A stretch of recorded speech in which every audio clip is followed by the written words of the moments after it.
আগ্নেয়াস্ত্র সহ গ্রেফতার ভারত বাংলাদেশ সীমান্তের 4 বাসিন্দা। নমস্কার, আপনারা দেখছেন দ্য লোকাল জার্নালিস্ট, আপনাদের সঙ্গে আমি লুসি।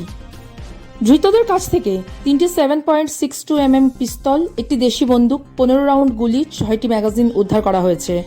ঘটনাটি ঘটেছে মুর্শিদাবাদের সাগরপাড়া থানার অন্তর্গত চরবটতলা এলাকায়। ধৃতরা হল খয়রামারি এলাকার বাসিন্দা গিয়াসউদ্দিন শেখ, চরকাকমারি এলাকার বাসিন্দা মিনারুল শেখ, রানীনগর থানা এলাকার বাসিন্দা মুকুলেশ্বর মণ্ডল ও মারুফ শেখ।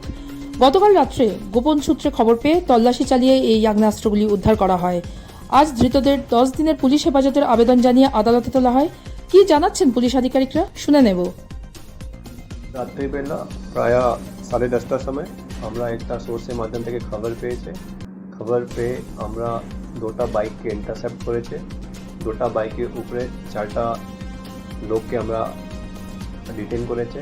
তার কাছ থেকে আমরা 3টা 7 mm পিস্তল, একটা রিভলভার, 6টা ম্যাগজিন, 15টা 7 mm গুলি और 5টা আমরা .303 লাইভ অ্যামিনিশন পেয়েছে। তার সূত্রে ওদেরকে অ্যারেস্ট করার পরে আমরা ওদেরকে ইন্টারোগেশন করে আমরা পাই কি এটা ইলিগালভাবে ওরা আর্মস নিয়ে যাচ্ছে।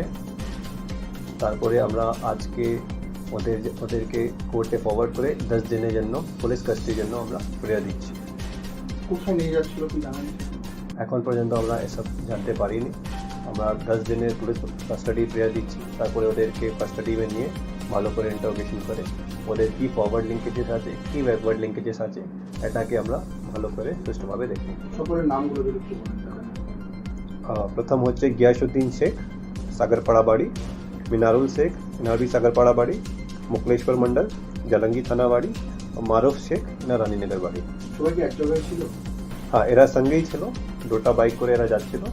এরা চারা বোধতলা সাগরপাড়া পিএস মে আছে, সাহেবনগর জিপি মধ্যে পড়ে, ওখানে এদেরকে বাংলাদেশের বাজারের উদ্দেশ্য ছিল না অন্য উদ্দেশ্যের ব্যাপারে এখন এই মুহূর্তে কিছু বলার ঠিক হবে না। আমরা এটা জানতে করে ঠিকভাবে আপনাকে সঠিক সময় উত্তর দেবো।